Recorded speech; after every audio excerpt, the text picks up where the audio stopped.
Isang araw ng tag-init nang makilala ko si Althea, isang estrangherang may kakaibang aura. Pareho kaming nagkataon sa lumang aklatan sa kanto ng aming bayan.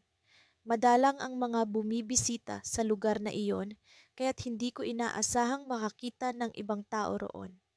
Naghahanap ako ng tahimik na pwesto para magbasa at magmuni-muni, ngunit sa halip ay natagpuan ko siya. Nakatayo siya sa isang sulok, nagmamasid sa isang makapal at tila antigong libro. Ang kanyang mga mata ay tila puno ng hiwaga. Hindi mo alam kung siya'y natatakot o naaakit sa kanyang binabasa. Naglakas loob akong lapitan siya, dala ng aking pagkamausisa. Mukhang interesado ka sa aklat na iyan, bati ko habang itinuturo ang kanyang hawak. Napatingin siya sa akin at bagamat may bahid ng pagdududa, ngumiti siya. Oo, may kakaibang puwersa ang aklat na ito, sagot niya, parang may tinatagong lihim na nais iparating. Hindi ko alam kung bakit, pero may kung anong nag-udyok sa akin upang makipag-usap pa sa kanya. Ako nga pala si Elias, pakilala ko. Madalas akong magpunta rito para magbasa. Altia, sagot niya sabay abot ng kamay. Nagkamayan kami at sa pagdampi ng aming mga palad, tila may dumaloy na kakaibang enerhiya. Habang nag-uusap kami, nalaman kong may hilig din siyang magbasa ng mga kwento ng pantasya at misteryo. Ang kanyang mga mata ay kumikislap sa tuwing binabanggit niya ang mga paborito niyang aklat.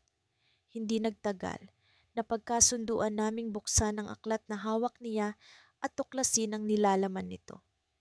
Habang hinihipan niya ang alikabok mula sa mga pahina, unti-unting lumitaw ang mga sinaunang simbolo at mga kwento ng kababalaghan. May mga bahagi na hindi malinaw, parang may kulang o sadyang lihim na hindi dapat malaman.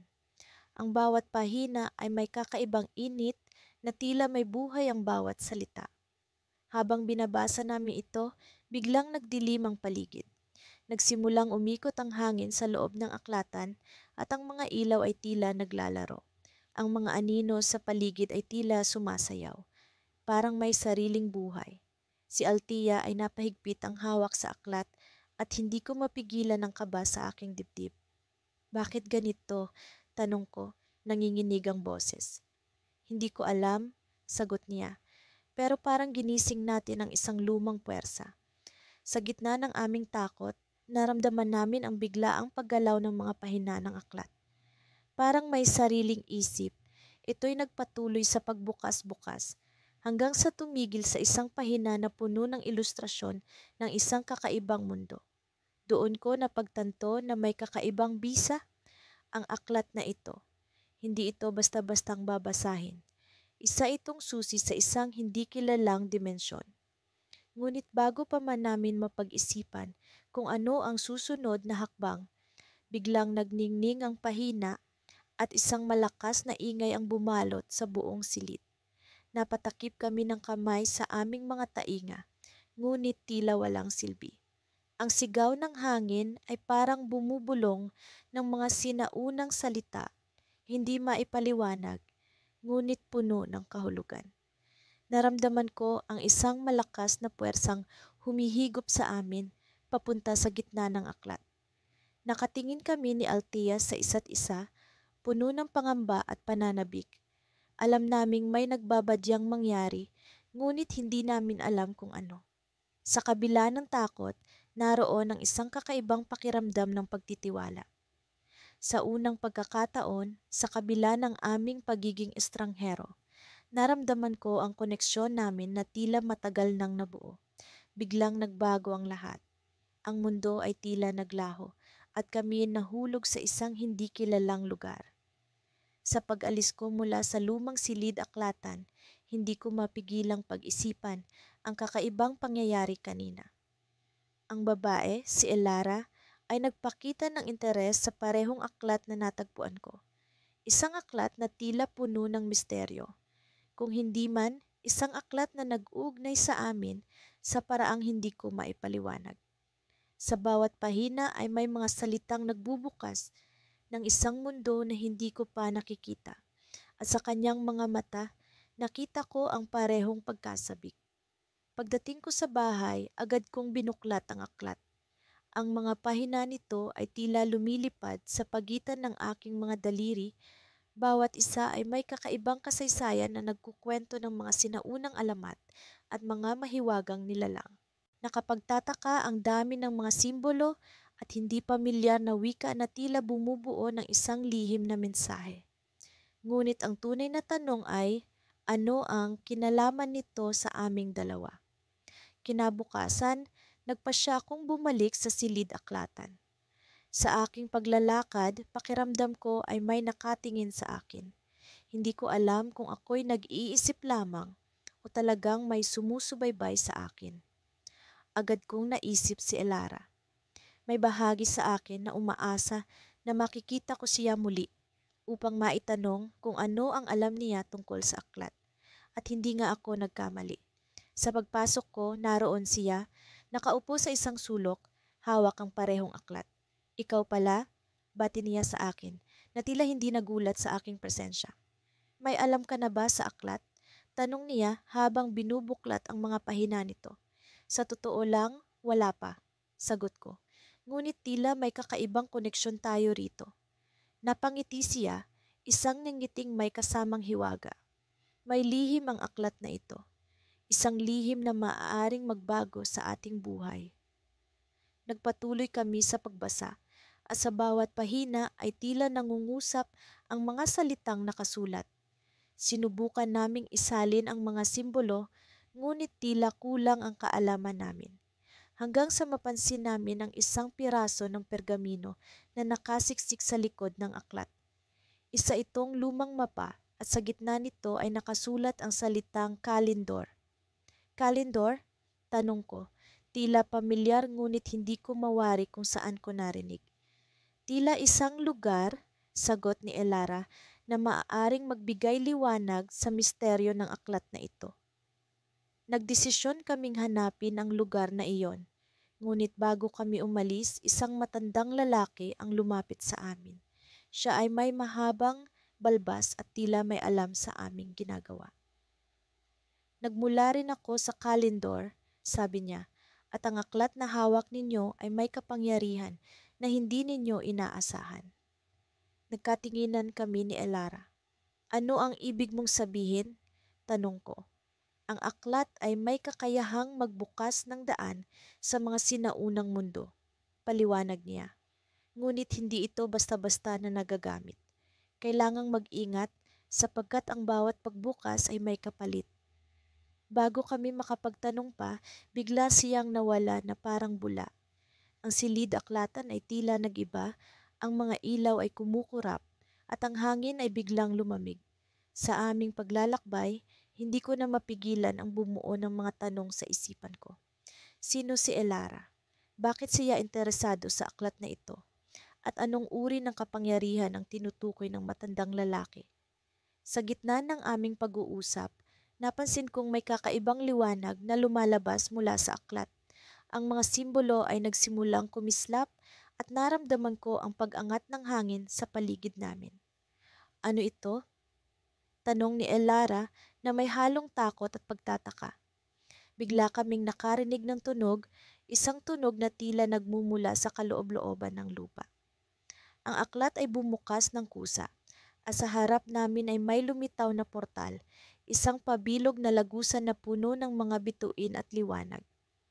Ang aming mga puso ay bumilis ang tibok at sa likod ng portal ay may aninong tila kumakaway. Hindi tayo nag-iisa, sabi ng anino, isang tinig na punong-puno ng misteryo at pangako. Halina at tuklasin ang lihim ng kalendor. Bago namin maiproseso ang lahat, naramdaman namin ang hatak ng portal. Ang mundo ay nag-iba ng kulay at sa isang iglap, kami ay nasa ibang lugar na puno ng kababalaghan. Ngunit ano ang naghihintay sa amin sa kalendor? Ang tanong na iyon ang patuloy na bumabalot sa aming isipan, isang tanong na hindi namin matatakasan. Isang tanong na magbibigay ng bagong simula sa aming pagkakaibigan. Ngunit ang tunay na hamon ay nagsisimula pa lamang at ang sagot ay hindi basta-basta makikita. Sa wakas nagawa kong bumalik sa maliit na kapehan kung saan unang nagtagpo ang aming mga mata ni Sofia. Hindi ko alam kung paano namin nahanap ang aming mga sarili sa ganitong sitwasyon. Nagumpisa ang lahat sa isang matandang aklat na aksidenteng nakuha ko mula sa isang lumang tindahan ng aklat sa gilid ng kalye. Hindi ko inaasahan na ang aklat na iyon ay magiging susi sa isang hindi paniwalang paglalakbay kasama ang isang estranghero. Sa loob ng mga linggo, naging bahagi ng buhay ko si Sofia. Sa kabila ng kanyang misteryosong aura, natutunan kong magtiwala sa kanya. Sinimulan naming basahin ang aklat ng magkasama. Ang bawat pahina ay tila may sariling buhay, nagpapakita ng mga kwento at mensahe na nag-uugnay sa amin sa paraang hindi namin inaasahan. Ang aklat ay puno ng simbolo at mga palaisipan na kami lamang ang nakakaintindi. Sa tuwing kami ay magkasama, pakiramdam ko ay may kakaibang enerhiya sa pagitan namin. Parang ang aklat ay nagiging tulay sa aming mga mundo. Unti-unting binubura ang linya ng pagiging magkaibang tao. Isang beses, habang binubuksan ni Sofia ang isang pahina, may kakaibang liwanag na sumilay mula rito. Noon ko lang nakita ang ganoong klaseng liwanag, tila ba isang portal. Ito na yata ang sinasabi nilang magic, sabi ni Sofia habang nakatitig sa akin. Ang kanyang mga mata ay puno ng kuryosidad at saya. Saan kaya tayo dadalhin nito? Tanong ko, hindi ko mapigilan ang excitement sa aking boses. Sa kabila ng aming takot, nagdesisyon kaming sundan ng liwanag. Habang kami ay nagbibilang ng hakbang, unti-unting nagbago ang paligid. Mula sa kapehan, napunta kami sa isang kakaibang mundo. Ang mga puno ay mas matangkad, ang hangin ay mas malamig, at ang mga tunog ay tila musika ng kalikasan. Parang nasa ibang dimensyon tayo. Bulong ni Sofia, hawak ang aking kamay ng mahigpit. Sa mundo na iyon, maraming nilalang na hindi namin inaasahan. Mga nilalang na may pakpak, kumikinang na balat, at may mga mata na tila nangungusap. Tila kami ay mga estranghero sa kanilang lupain, ngunit hindi kami pinansin. Sa halip, sila ay nagbigay ng daan, tila ba alam nila kung bakit kami naroon. Habang kami ay naglalakad, may isang matandang lalaki ang lumapit sa amin. Siya ay may hawak na isang aklat na kahawig ng sa amin. Isang bihirang pagkakataon na makita ang dalawang tao na naglalakbay sa pamamagitan ng lihim na aklat. Sabi niya, ang kanyang boses ay mahina ngunit puno ng autoridad. Sino po kayo? Tanong ni Sofia puno ng pag-aalinlangan. Isa ako sa mga tagapangalaga ng aklat na nag-uugnay sa iba't ibang mundo, sagot niya. Ang inyong paglalakbay ay isang pagsubok upang malaman kung kayo ay karapat-dapat maging tagapangalaga. Hindi ko alam kung ano ang ibig sabihin ng matandang lalaki, pero naramdaman kong ang aming paglalakbay ay may mas malalim na layunin. Hindi lang ito tungkol sa pagkakaibigan namin ni Sofia, kundi tungkol sa mas malaking misyon. Ito ba ang dahilan kung bakit kami nagtagpo? Tanong ko. Oo, sagot ng lalaki. Ngunit hindi lahat ay nagtatapos sa pagkakaibigan. May mga lihim na dapat ninyong tuklasin. Bago pa namin mas maipaliwanag ang kanyang mga salita, bigla siyang nawala. Ang paligid ay unti-unting bumalik sa normal, ngunit ang tanong ay nanatili sa aming isipan. Ano ang ibig sabihin ng tagapangalaga? Ano ang lihim na dapat naming tuklasin? Sa aming pagbalik sa kapehan, napansin kong may pagbabago sa aklat. Ang mga pahina nito ay tila nagbago, nagpapakita ng mga bagong simbolo at kwento. Alam kong may misyon kaming dapat tuparin, ngunit paano namin sisimulan? Bumalik kami sa lugar kung saan namin unang nakuha ang aklat sa lumang tindahan. Ngunit laking gulat namin nang makitang sarado na ito. Walang bakas ng tindahan, parang hindi ito kailanman naging bahagi ng kalye. Ngayon, kami ay nakatayo sa harap ng isang lumang gusali. Hindi ko alam kung paano namin haharapin ang mga susunod na mangyayari, ngunit sigurado akong kasama ko si Sofia. Sa kabila ng lahat, kami ay naging magkaibigan. Isang pagkakaibigan na hinubog ng misteryo at magic. Isang bagay ang sigurado, ang aming kwento ay hindi pa tapos. Ang lihim na aklat, ang aming misyon, at ang aming pagkakaibigan ay bahagi lamang ng mas malaking kwento. Ngunit paano namin ito tatapusin? Sa tanong na iyon, natapos ang bahagi ng aming kwento, ngunit alam kong hindi ito ang huli. Sa likod ng mga tanong, naramdaman ko ang tiwala at pagkakaibigan ni Sofia. Sa kabila ng misteryo, alam kong hindi namin hahayaang mawala ang liwanag na nag-ugnay sa aming dalawa. Ngunit paano kung ang aklat ay may sariling kwento na dapat ituloy? Sa gitna ng malamlam na liwanag ng sinag ng buwan, unti-unting nagkaroon ng hugis ang mga bagay sa paligid. Ang mga puno sa gubat ay tila mga higanteng nilalang na nagmamasid sa bawat galaw namin ni Celia. Nasa gitna kami ng isang pakikipagsapalaran na tila hindi namin inaasahan. Ang paglalakbay sa isang mundo na mas malalim pa sa aming mga naunang panaginip. Ang lihim na aklat na natagpuan namin ay nagsimulang maglabas ng kakaibang enerhiya at ang bawat pahina ay tila may sariling buhay na sumisigaw ng mga hiwaga. Nararamdaman mo ba to, Celia? Tanong ko sa kanya habang hinahawakan ang makapal na takip ng aklat. Hindi ko maipaliwanag ang nararamdaman ko. Ngunit alam kong may kakaibang puwersa na nag-uudyok sa akin na magpatuloy. Oo, Adrian, sagot niya. Ang kanyang mga mata ay kumikinang sa kislap ng buwan. Para bang ang aklat na ito ang nag-uugnay sa atin sa isang mas malalim na layunin. Habang patuloy kaming sumusulong sa makapal na gubat, napansin namin na ang mga dahon ay kumikislap sa ilaw na tila nagbibigay ng mga pahiwatig sa tamang daan. Ang mga tunog ng kalikasan ay nagsimulang magbago. Mula sa karaniwang ingay ng mga insekto ay nagiging tila mga bulong na may kahulugan. Sa bawat hakbang, nararamdaman ko ang pag-ikot ng mundo sa ilalim ng aking mga paa na para bang ang bawat galaw ay may kasamang pag-iiba ng realidad. Hindi ko mawari kung ang aklat ay may kapangyarihang baguhin ang aming paligid o kung kami mismo ang nagbabago dahil sa aklat. Adrian, tingnan mo ito, biglang sabi ni Celia habang tumuturo sa isang engrandeng puno na tila lumalabas mula sa isang panaginip. Ang puno ay may kakaibang hugis at sa kanyang gitna ay may engrandeng pintuan na yari sa ginto. Hindi ba't ito ang puno na nakita natin sa aklat? Tanong ko, hindi makapaniwala sa aking nasasaksihan.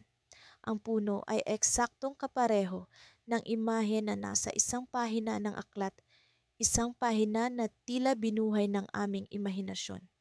Sa aming paglapit, naramdaman ko ang pag-init ng hangin. Ang bawat hakbang ay may kasamang pagtaas ng enerhiya, na para bang kami ay papalapit sa isang bagay na hindi namin lubos na naiintindihan. Ang pintuan ay tila nag-aanyaya, at ang aklat sa aking mga kamay ay nagkukwento ng mga lihim na hindi ko pa naririnig. Celia, ito na ang simula ng isang bagay na mas malaki, sabi ko habang iniaabot ang aking kamay sa pintuan. Ngunit bago ko pa man ito maabot, naramdaman ko ang pagbigat ng hangin. Isang pagbigat na tila may kasamang pahiwatig ng panganib. Biglang nagkaroon ng malakas na ingay. Isang dagundong na nagmula sa kalaliman ng gubat. Tumigil kami sa aming paggalaw, ang aming mga puso ay bumilis ang tibok, at ang malamig na hangin ay nagdala ng kakaibang pakiramdam ng takot. Adrian, ano ito? Tanong ni Celia. Ang kanyang boses ay nanginginig sa takot.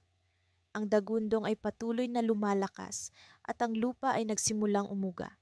Hindi ko alam ang kasagutan, ngunit ang aklat ay nagbukas ng sarili, ang mga pahina ay nagliliyab sa liwanag, at ang mga letra ay nagsimulang mag-anyong mga imahe. Sa gitna ng pahina ay lumitaw ang isang nilalang, na tila isang tagapagbantay ng hindi nakikitang mundo. May kailangan tayong malaman, sabi ko. Ang aking mga mata ay nakatuon sa aklat. Nararamdaman ko ang pag-usbong ng isang kakaibang kaalaman na para bang ang aklat ay nagsasalita sa amin sa pamamagitan ng mga imahe at simbolo. Ngunit bago pa namin maunawaan ang lahat, naramdaman namin ang pagdagsa ng liwanag mula sa pintuan ng puno. Ang liwanag ay nakasisilaw at ang buong paligid ay nagsimulang magbago. Ang mga puno ay nag-ugat sa ibang dimensyon. Ang hangin ay nagsimulang mag-iba ng kulay at ang lupa ay tila nagiging bahagi ng isang bagong realidad. Silya, kailangan nating magdesisyon. Sabi ko, ang aking boses ay puno ng determinasyon. Ang pintuan ay bukas, ngunit hindi natin alam kung ano ang naghihintay sa kabila. Sa isang iglap, naramdaman ko ang paghawak ni Silya sa aking kamay. Ang kanyang paghawak ay puno ng tapang at pag-asa na tila nagsasabi na kahit ano pa man ang mangyari, kami ay magkasama sa misteryosong paglalakbay na ito. At sa paglapit namin sa pintuan, ang aklat ay naglabas ng huling pahiwatig, anang pahayag na tila bumubulong sa hangin. Ang inyong pagkakaibigan ay susi sa lihim ng liwanag. Sa sandaling iyon, sa kabila ng takot at hindi tiyak na kinabukasan, nagdesisyon kaming tumawid sa pintuan. Ngunit sa aming pagpasok, biglang nagbago ang lahat. Ang mundo ay nag-ikot at kami ay nahulog sa isang walang katapusang kalawakan. Ano ang nag-aabang sa amin sa kabila? Hindi namin alam. Ngunit ang aming pagkakaibigan ay nagbibigay ng liwanag sa kadiliman. At sa gitna ng misteryo, ang aming pagkakaibigan ang naging sandigan ng aming paglalakbay. Sa paglipas ng mga araw, unti-unti kaming nasanay ni Isabela sa kakaibang mundo ng lihim na aklat. Ang bawat pahina ay tila ba isang pinto patungo sa mga lugar na hindi namin kailanman naisip na mararating. Sa likod ng mga salita, naroon ang mga hiwaga na palaging may bagong tanong, bagong palaisipan. Ngunit sa kabila ng lahat ng ito, ang aming pagkakaibigan ay lalong tumibay, na parang ang bawat misteryo na aming nalulutas ay nagiging isa pang sinulid na nag-uugnay sa aming dalawa. Isang gabi, habang kami ay nasa isang lumang coffee shop na palaging aming tagpuan, napansin ko ang kakaibang pagkinang sa mga mata ni Isabela. Nakaupo siya sa tapat ko, ang kanyang mga daliri ay dahan-dahang naglalaro sa gilid ng tasa ng kape. Alam mo, bigla niyang sinabi habang nakatingin sa akin, may nararamdaman akong kakaiba sa aklat na ito. Tumigil ako sa pag-inom ng kape at tumingin sa kanya ng may pag-aalala. Ano ang ibig mong sabihin? Ito, ang aklat, patuloy niya, habang binubuksan ang bag at inilabas ang mahiwagang libro. Parang, parang may gustong iparating sa atin. Sa kabila ng maraming araw na kaming nagbabasa at nag-uusap tungkol sa aklat, hindi ko pa rin maalis ang kaba sa tuwing binubuksan namin ito. Ngunit sa pagkakataong ito, iba ang pakiramdam. Parang may ibang presensya sa paligid namin. Binuksan ni Isabela ang aklat sa isang pahina na hindi pa namin nakikita. Ang mga letra ay nagliliwanag sa ilalim ng mahinang ilaw ng coffee shop. Ito, sabi niya, pakinggan mo. Habang binabasa niya ang mga salita, unti-unting bumabalot sa amin ang isang kakaibang enerhiya. Ang mga pangungusap ay tila ba sumisigaw, umaalingaw-ngaw sa aming isipan ng sabay-sabay. Sinabi ng aklat, sa oras ng krisis, ang mga lihim ay malalaman. Sa oras ng pagkakaibigan, ang mga estranghero ay mag-iisa. Hindi ko alam kung bakit, ngunit ang mga salitang iyon ay nagdulot ng matinding pag-aalala sa akin. Parang may babala. Isabela, ano sa tingin mo ang ibig sabihin nito? Tanong ko, tinig na nanginginig. Ngunit bago pa siya makasagot, isang malakas na hangin ang biglang umihip sa loob ng coffee shop na tila nagmula sa kawalan. Ang mga pinto at bintana ay nagsara ng may kalabog at ang mga ilaw ay nag-flash ng ilang beses bago tuluyang bumalik sa normal. Kami ay parehong nagulat, nagtinginan sa isa't isa na parang may hindi inaasahan. Ano iyon? Tanong ni Isabela, halatang nababalisa. Hindi ko rin alam ang sagot. Ang lahat ng nangyayari ay hindi namin maipaliwanag. Ngunit isang bagay ang sigurado, may koneksyon ang aklat sa mga hindi pangkaraniwang pangyayaring ito. At sa kabila ng takot na nararamdaman, alam kong hindi kami pwedeng sumuko sa pag-unawa sa lihim na bumabalot sa amin.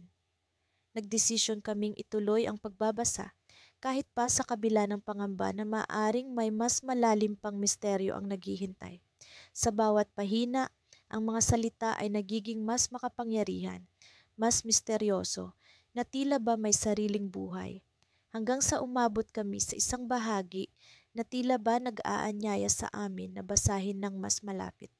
Isabella, tingnan mo ito, sabi ko, habang itinuturo ang isang talata na lumilitaw lamang kung titingnan sa tamang anggulo. Parang, parang mapa. Nakita ko ang paminsang pagkurap ng kanyang mga mata, ngunit hindi na siya nag-aksaya ng oras. Mabilis niyang kinuha ang kanyang telepono at sinubukang screenshot ang pahina. Ngunit sa bawat pag-click ng kamera, ang imahe ay nawawala, nagiging blanko. Imposible, bulalas niya, halatang dismayado. Sa kabila ng lahat ng pagtatangka, hindi namin magawang makuha ang imahe ng mapa. Nagsimula kaming maghinala na may mas malalim pang pahiwatig ang aklat, na ang lihim nito ay hindi basta-basta ibinubunyag, kahit pa sa harap ng teknolohiya. Siguro, sabi ko, habang ibinabalik ang aklat sa mesa, kailangan natin itong pag-aralan ng mas mabuti. Paano kung ang aklat ay may gustong ipakita sa atin na hindi natin basta makikita? Nagsimula kaming mag-isip ng mga paraan upang mas maunawaan ang misteryo sa likod ng aklat. Subalit sa kabila ng aming mga plano, alam kong may isang bagay na hindi pa namin natutuklasan. Isang bahagi na hindi pa namin naabot. Sa oras na iyon, nagpasya kaming bumalik sa lugar kung saan namin unang natagpuan ang aklat, sa dating library sa gilid ng bayan, na tila ba namumuhay sa sarili nitong mundo. Ngunit sa aming pagdating, isang kakaibang tanawin ang bumungad sa amin. Ang library ay tila nawala sa kalakaran ng oras. Ang bawat bookshelf ay naglaho. At sa gitna ng silid, isang pinto ang lumitaw na dati ay wala roon. Isabella, ito ba ay bahagi ng aklat? Tanong ko. Ang aking puso ay bumilis ang tibok. Ngumiti siya, sabay sabing, sa tingin ko, ito ang susunod na kabanata. At sa pagpasok namin sa pinto, alam namin na ang aming pakikipagsapalaran ay nagsisimula pa lamang.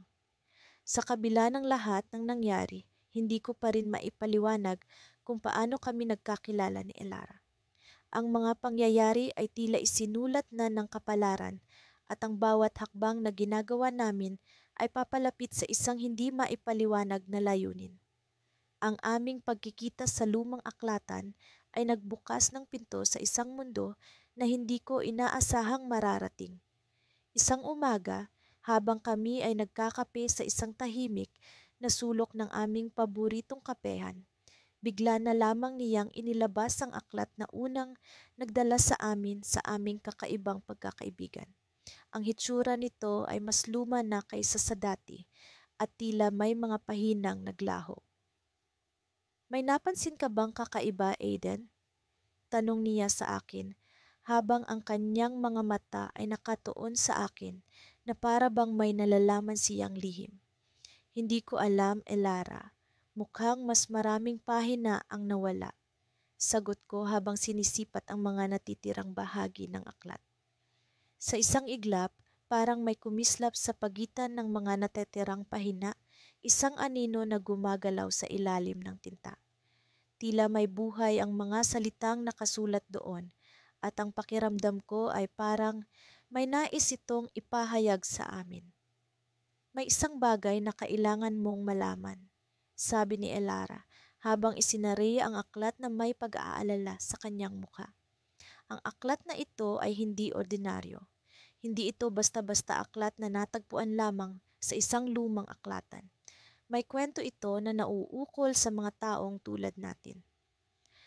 Hindi ko maiwasang muling sulyapan ang aklat, tila ba ito ay pumipintig. Ano ang ibig mong sabihin, Elara? Paano tayo nauugnay sa aklat na ito? Tanong ko habang pilit na iniintindi ang kanyang sinasabi. Ang aklat na ito ay bahagi ng isang lihim na samahan. Isang samahan na ang layunin ay protektahan ang mundo mula sa mga puwersa na hindi kayang ipaliwanag ng siyensya o lohika. At tayo, Aiden, ay napili upang maging bahagi nito, paliwanag ni Elara, habang ang kanyang boses ay puno ng pag-aalala at pananabik. Hindi ko alam kung paano ko tatanggapin ang lahat ng iyon. Mula sa pagiging estranghero na nagkakilala sa isang lumang aklatan, ngayon ay tila kami ay bahagi na ng isang mas malaking kwento na hindi namin inaasahan. Ano ang susunod na hakbang? Tanong ko, pilit na iniintindi ang kaganapan. Tumayo si Ilara at tumingin sa labas ng bintana. May kailangan tayong puntahan, isang lugar na may sagot sa lahat ng tanong natin. Ngunit kailangan nating mag-ingat, Aiden. Hindi tayo nag-iisa sa paglalakbay na ito.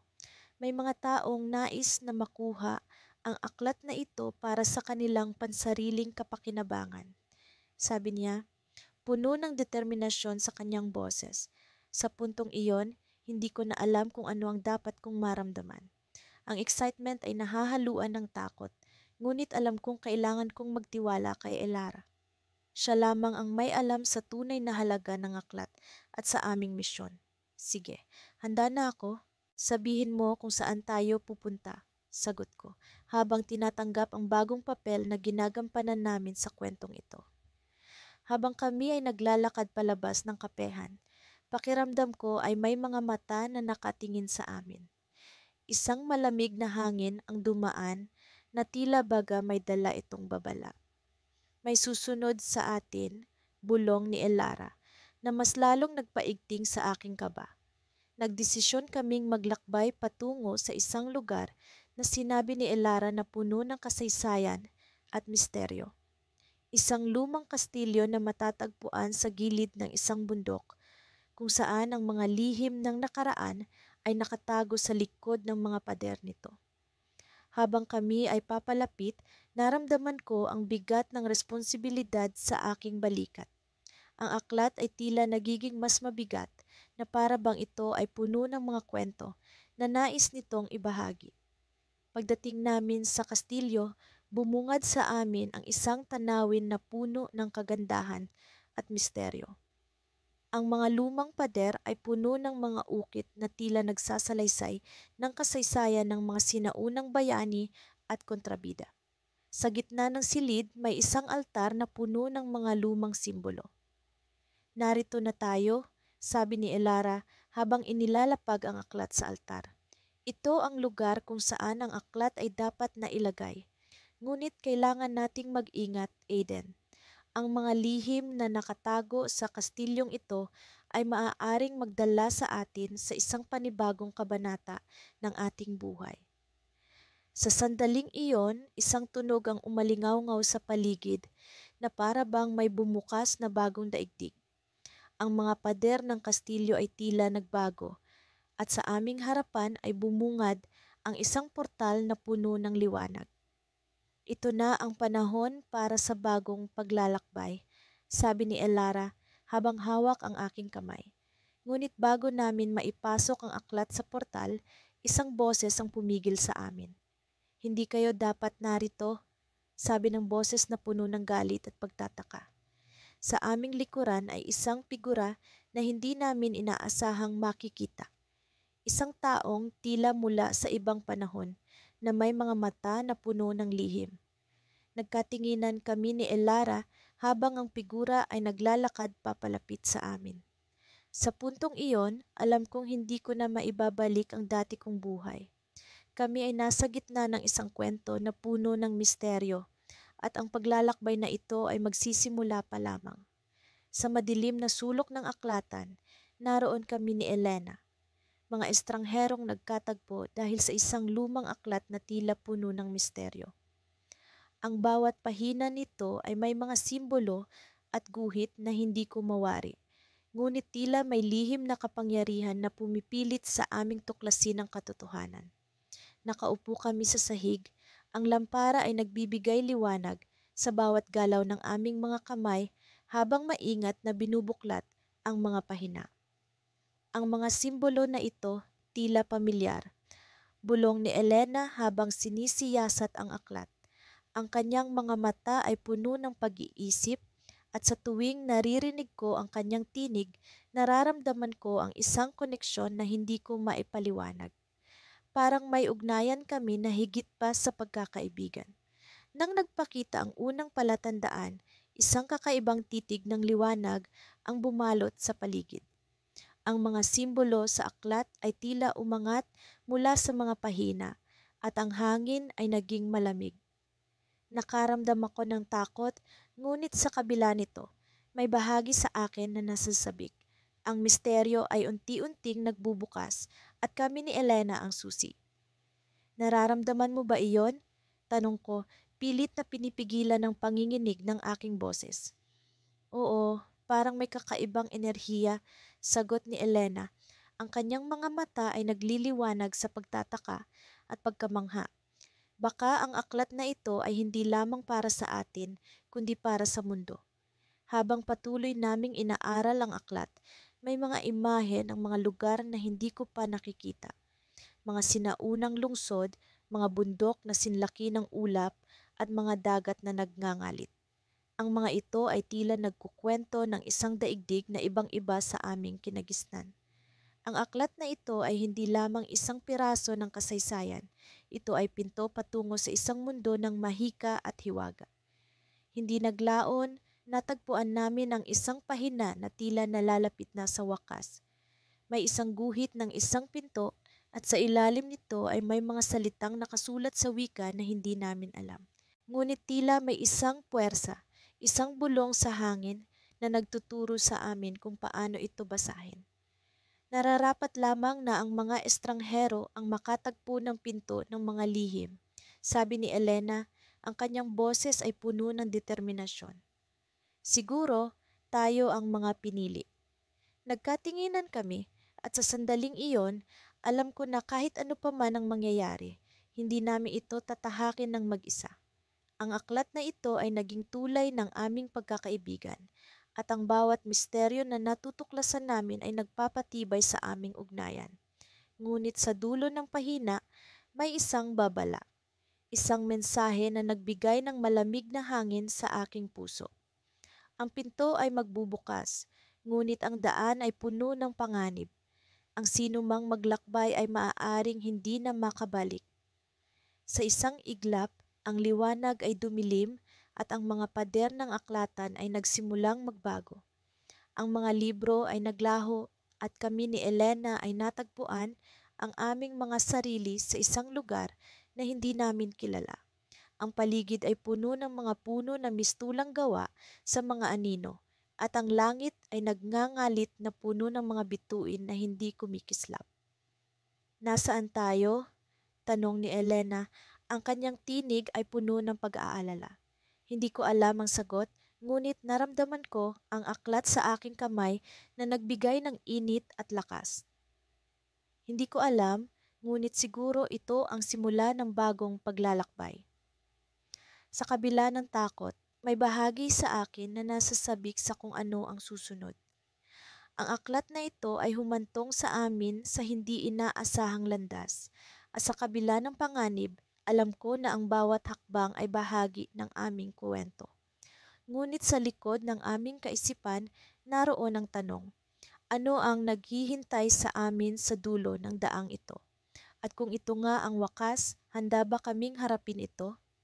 Sa aming paglalakbay sa hindi pamilyar na mundo, naalala ko ang mga salitang nasa aklat. Ang pinto ng mga lihim ay nagbukas, ngunit ang daan ay hindi palaging madali. Sa bawat hakbang, nararamdaman ko ang tibok ng aking puso na bumibilis, ngunit sa likod ng takot, naroon ang pag-asa. Ang aklat na ito ay hindi lamang isang bagay ng misteryo. Ito ay ang simula ng aming kuwento. Isang kuwento na puno ng pagkakaibigan, hiwaga, at walang kasiguraduhan. At sa dulo ng landas na aming tinatahak, Naroon ang isang pinto na magbubukas sa bagong kabanata ng aming buhay. Ngunit ang tanong ay hindi kung paano namin ito tatahakin, kundi kung ano ang naghihintay sa amin sa kabila. Sa kabila ng lahat, alam ko na kami ni Elena ay handa. Ang mga estranghero ay naging magkaibigan at ang aming kuwento ay nagsisimula pa lamang. Walang ano-ano'y naramdaman kong bumibigat ang hangin sa paligid. Parang may bumabalot na misteryo na hindi ko maipaliwanag. Nang muli kong tingnan si Elara, tila nababalot siya ng manipis na ulap. Ang kanyang mga mata ay nagliliwanag sa kakaibang enerhiya na nagkukubli sa kanyang mga ngiti. Hindi ko alam kung paano, pero alam kong may koneksyon siya sa librong hawak ko ngayon. Alam mo, Tio, bungad ni Elara habang nakatingin sa malayo. Ang kanyang mga mata ay parang naglalakbay sa kawalang, hinahanap ang sagot sa tanong na matagal nang bumabagabag sa kanya. Ang aklat na iyan, hindi lamang ito basta-bastang libro. Tumingin ako sa kanya nang uusyoso sa kanyang isinasalaysay. Ano ang ibig mong sabihin? Tanong ko habang pinipilit kong basahin ang pahiwatig sa kanyang tinig. Ngumiti siya, ngunit may bakas ng pag-aalala sa kanyang mukha. May mga taong handang magbigay ng lahat para makuha ang aklat na iyan. At sa palagay ko, may koneksyon ng aklat na iyan sa ating dalawa. Naramdaman ko ang malamig na hangin na dumampi sa aking balat, parang may kamay na humahaplos sa akin, nagbibigay ng babala. Paano mo nalaman? Huminga siya ng malalim, parang nag-iipon ng lakas ng loob.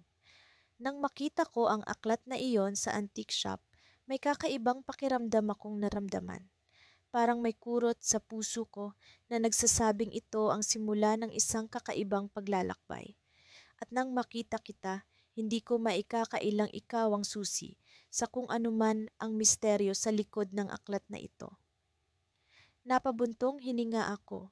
Hindi ko alam kung paano ko haharapin ang mga revelasyon ni Elara. Ngunit alam kong may katotohanan sa kanyang sinasabi. Ang aklat na ito ay parang isang pintuan na nag-uugnay sa aming dalawa.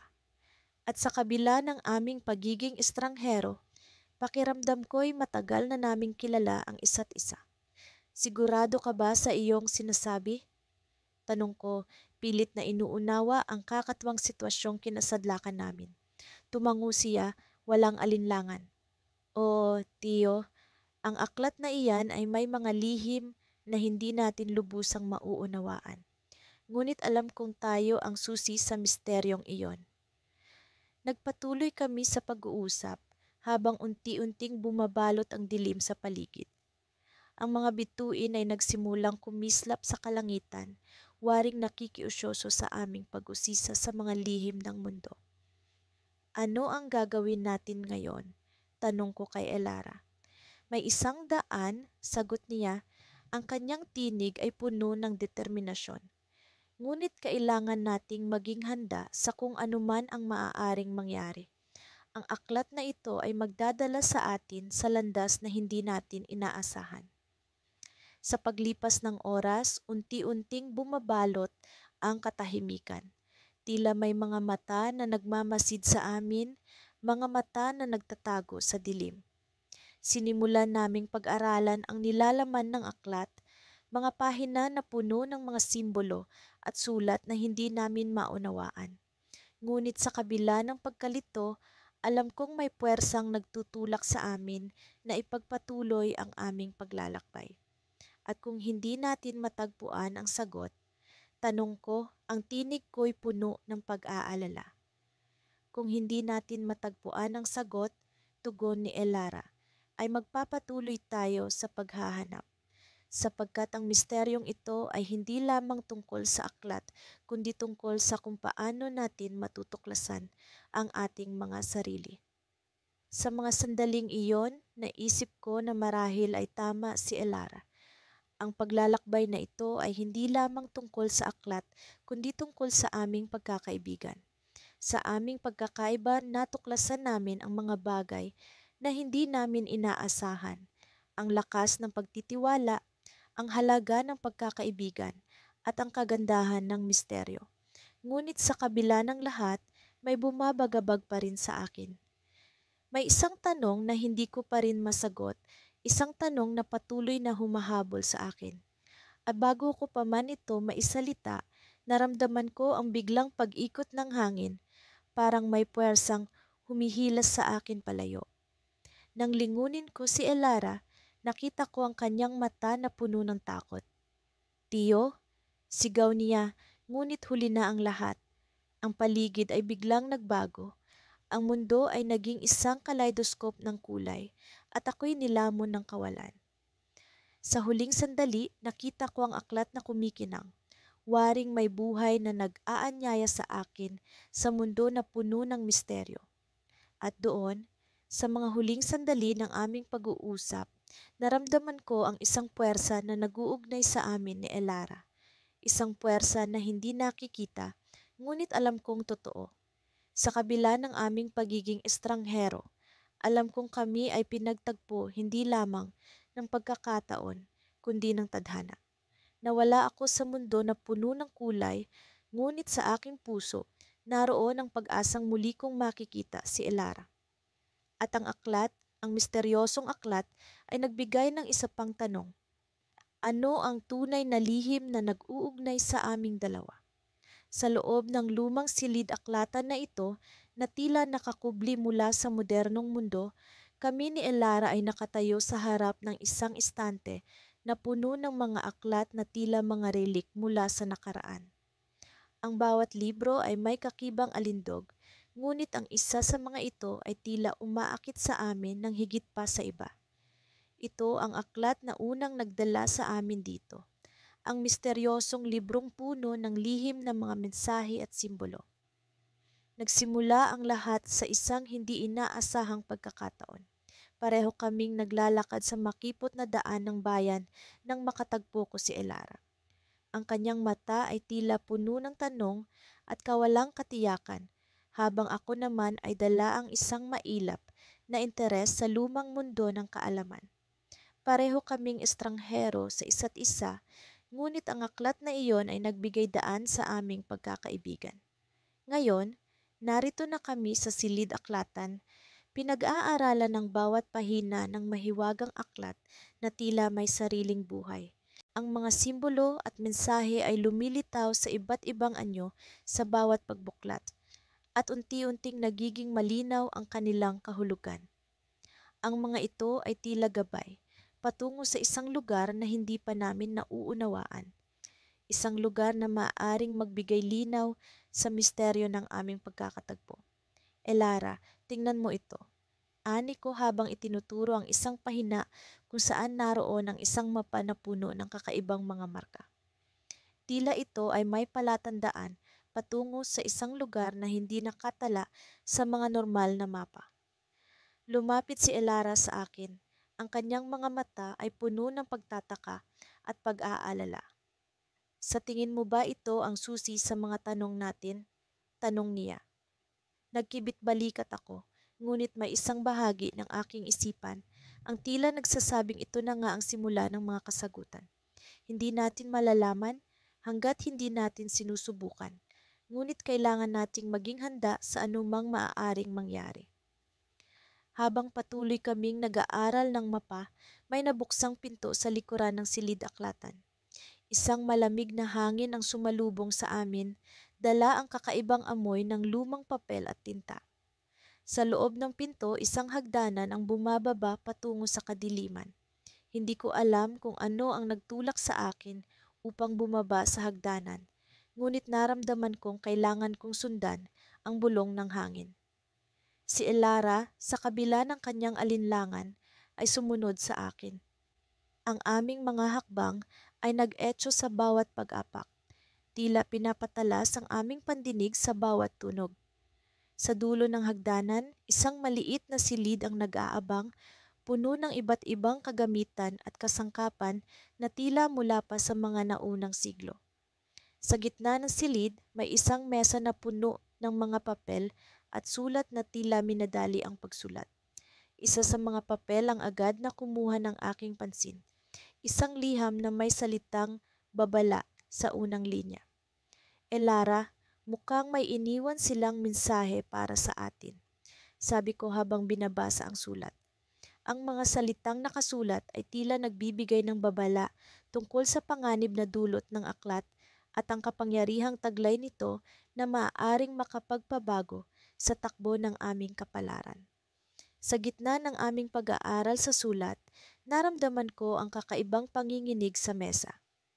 Bago pa man namin maunawaan ang nangyayari, ang mga aklat sa paligid ay nagsimulang bumukas at magpalit-palit ng mga pahina. Ang mga simbolo mula sa aklat ay lumabas mula sa kanilang mga pahina at tila nagsimulang umikot sa paligid namin.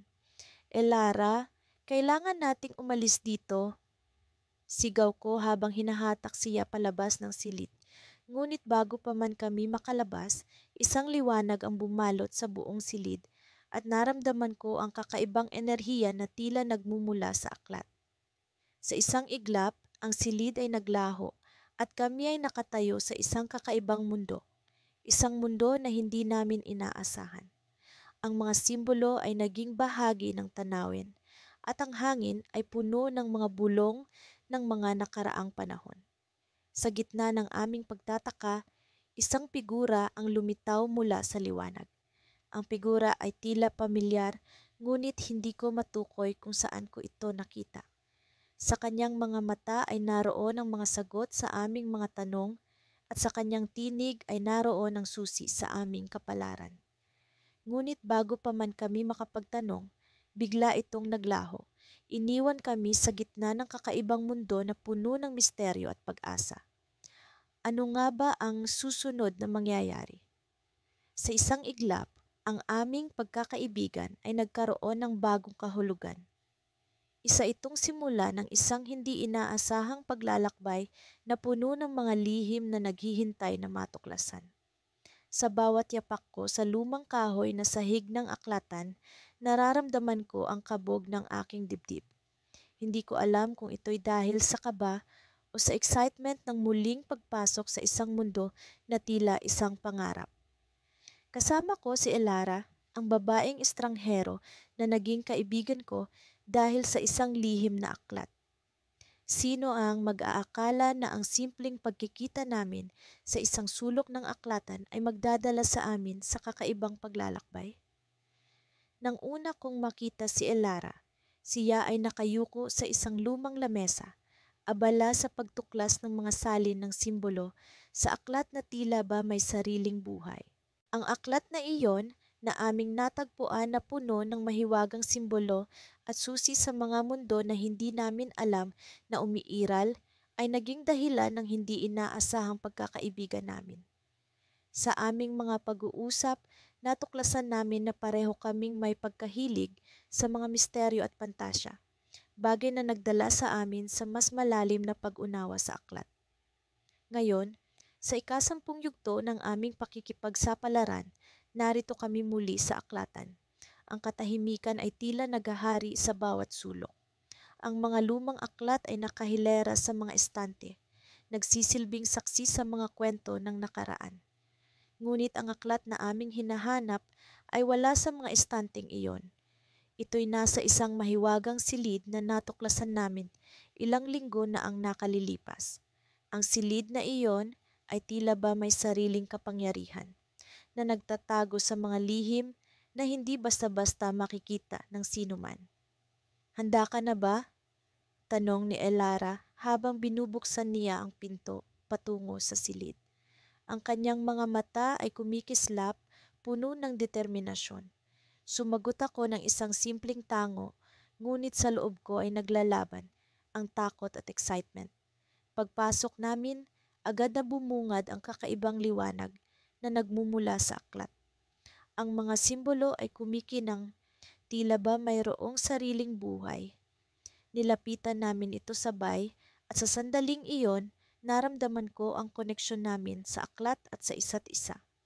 Ang bawat pahina ay may kwento at misteryo na naghihintay na matuklasan.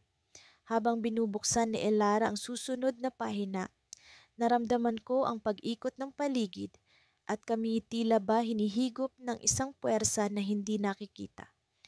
biglang nagbago ang aming paligid. Kami ay nasa isang lugar na hindi ko maipaliwanag. Isang kagubatan na puno ng mga puno na kumikinang sa dilim. Ang hangin ay malamig, ngunit may halimuyak ng mga bulaklak na hindi ko pa naamoy. Narinig namin ang tunog ng mga dahon na tila ba may mga hakbang na papunta sa aming direksyon. Tumingin kami sa paligid, naghahanap ng sagot sa bugtong na ito. Sino o ano ang naghihintay sa amin sa lugar na ito? Nararamdaman mo ba iyon? Bulong ni Elara habang ang kanyang mga mata ay nakatuon sa isang direksyon. Hindi ko alam kung ano ang tinutukoy niya, ngunit nararamdaman ko rin ang presensya ng iba. Hindi kami nag-iisa. Sa likod ng malaking puno, nakita namin ang isang anino. Unti-unting lumabas ang anyo ng isang lalaki na may suot na balabal, ang kanyang mga mata ay puno ng hiwaga. Napalunok ako, ang takot ay bumalik sa aking sistema. Ngunit sa halip na takot, ang lalaki ay ngumiti sa amin. Isang ngiti na puno ng pagtitiwala at pagkakaibigan. Matagal ko kayong hinihintay, sabi niya, ang kanyang tinig ay tila ba lumilipad sa hangin. Ako si Arion, tagapangalaga ng aklat. Maraming taon na ang lumipas mula nang huli kong makita ang 2 taong may kakayahang bumukas ng mundong ito. Hindi kami makapaniwala sa aming narinig. Ang aklat na ito, na akala namin ay isang simpleng koleksyon ng mga simbolo, ay may mas malalim na layunin. Ito ay susi sa isang mundo na puno ng misteryo at pantasya, at kami ang napili upang tuklasin ito. Habang nag-uusap kami kay Arion, unti-unting lumilinaw ang aming misyon. Ang aklat ay hindi lamang isang lihim, ito ay isang daan patungo sa mas malaking pakikipagsapalaran, at si Arion ang aming magiging gabay. Ngunit sa likod ng kanyang mga mata, nakita ko ang isang babala, isang bagay na hindi niya agad sinabi. Maging maingat kayo, sabi ni Arion. Ang kanyang tinig ay biglang naging seryoso. Hindi lahat ng bagay dito ay kasing ganda ng nakikita. Ang aklat na ito ay may kapangyarihang magbukas ng mga mundo, ngunit ito rin ay may kakayahang magpalayan ng mga nilalang na hindi dapat makawala. Sa sandaling iyon, naramdaman ko ang pagbigat ng responsibilidad. Ang aklat na aming natagpuan ay hindi lamang daan sa pagkakaibigan. Ito rin ay susi sa mga misteryo na maaaring magdala ng panganib. Kami ba ay handa sa mga susunod na hakbang? Sa likod ng mga ngiti ni Arion ay may mga lihim na hindi pa namin lubos na nauunawaan. At sa dulo ng silid, narinig namin ang tahimik na paggalaw ng hangin. Isang paalala na kami ay hindi nag-iisa. Ang cliffhanger na ito ay nag-iwan sa amin ng tanong. Ano ang susunod na hakbang sa aming pakikipagsapalaran? Sa umaga ng ika-11 araw, nagising ako sa tunog ng mga ibon na tila nag-uusap sa labas ng bintana ng aking silid. Hindi ko maiwasang mapangiti habang inaalala ang mga nangyari kahapon. Ang aking paglalakbay kasama si Leila, ang babaeng estranghero na ngayon tila naging bahagi na ng aking mundo, ay puno ng mga katanungan at mga lihim na tila palaging nag-aanyaya na tuklasin. Nagmamadali akong bumangon at nagbihis, sabik na makita kung ano ang hatid ng bagong araw. Sa kusina, nadatnan ko si Leila na nakaupo na sa mesa, may tasa ng kape sa kanyang kamay. Ngumiti siya sa akin, at sa simpleng ngiti na iyon, naramdaman kong bukas ang pinto sa isang araw ng mga bagong tuklas. Kailangan nating bumalik sa library, sabi ni Leila, puno ng determinasyon ang kanyang tinig. Alam kong tama siya, ang lihim na aklat na aming natuklasan ay may mga pahiwatig na hindi pa namin lubusang naiintindihan. Ang aklat na natuklasan namin sa isang tagong silid sa lumang library ng bayan ay tila puno ng mga sinaunang kasulatan na nagkukwento ng mga mahiwagang paglalakbay at mga makapangyarihang nilalang. Habang naglalakad kami patungo sa library, hindi ko maiwasang pag-isipan ng huling pahina ng aklat, kung saan may nakasulat na mga salitang hindi ko maunawaan. Ang mga salitang iyon ay tila isang susi, isang gabay patungo sa mas malalim na hiwaga. Ngunit sa kabila ng aming pagsisikap na isalin ang mga salita, nananatili pa rin itong misteryo. Pagdating sa library, agad kaming pumasok sa silid kung saan nakatago ang aklat. Ang mga dingding ay punong-puno ng mga lumang libro. Bawat isa ay may kwento na naghihintay na mabasa. Kinuha ko ang aklat mula sa mesa at si Leila naman ay nagsimulang maghanap ng iba pang mga libro na maaaring makatulong sa amin. Isang libro ang kanyang nahanap, mukhang mas luma pa kaysa sa aklat na aming natuklasan. Subukan natin ito, sabi ni Leila habang binubuksan ang lumang libro. Sa isang pahina, nakita namin ang mga simbolo na katulad ng mga nasa lihim na aklat. Ang mga simbolong iyon ay tila mga susi, mga pintuan patungo sa isang mundo na hindi pa namin lubos na nauunawaan. Habang masinsinang pinag-aaralan ni Leila ang mga simbolo, napansin ko ang isang kakaibang liwanag na nagmumula sa likod ng bookshelf. Lumapit ako at sa aking pagkagulat, natuklasan ko ang isang maliit na pinto na hindi ko napansin noon. Agad kong tinawag si Leila at sabay naming binuksan ang pinto. Ang pinto ay nagbukas patungo sa isang makipot na hagdanan, pababa sa ilalim ng library. Ang hagdanan ay tila walang hanggan, bumaba kami ng dahan-dahan, ang aming mga hakbang ay nag-etyo sa katahimikan. Sa dulo ng hagdanan, may isa pang pinto, mas malaki kaysa sa una, at sa likod nito, isang silid na puno ng mga lumang kasangkapan at mga masilaw na ilaw. Sa gitna ng silid, may isang mesa na may nakalagay na lumang libro katulad ng aming lihim na aklat. Ngunit ang aklat na ito ay tila may buhay, ang mga pahina nito ay kumikislap, at ang mga salita ay lumilitaw at nawawala. Si Leila ay lumapit, ang kanyang mga mata ay puno ng pagtataka. Ito ang sagot, bulong niya, ngunit sa sandaling iyon, narinig namin ang isang kakaibang tunog mula sa likod ng silid.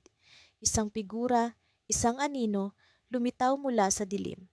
Ang figura ay hindi pamilyar, ngunit may kakaibang aura na tila bumabalot sa amin. Kayo ang mga pinili, sabi ng figura. Ang kanyang tinig ay malamig, ngunit may halong pagkilala. Ang mga aklat na ito ay hindi lamang mga kwento. Ito ay mga susi patungo sa mundo ng mga lihim. Sa sandaling iyon, nagising ang isang bahagi ng aking isipan, isang bahagi na tila matagal nang natutulog. Ang mundo ay nagbago, ang mga kulay ay naging mas maliwanag, ang mga tunog ay mas malinaw. Alam kong sa paglalakbay na ito, hindi lamang ako ang naglalakbay, kundi pati na rin si Leila. At ang aming pagkakaibigan ay magiging mas matibay pa sa mga pagsubok na darating. Ngunit ang figura ay naglaho, naiwan kaming nagtataka kung ano ang susunod na mangyayari. Ang silid ay nanatiling puno ng mga lihim, mga tanong na naghihintay ng kasagutan. Ako'y tumingin kay Leila at sa kanyang mga mata, nakita ko ang kislap ng pag-asa at tapang. Sa kabila ng misteryo, alam kong hindi kami nag-iisa sa paglalakbay na ito. At doon, sa ilalim ng lumang library, nagsimula ang isang bagong kabanata ng aming kwento. Ngunit ang tunay na tanong ay, handa na ba kaming tuklasin ang susunod na bahagi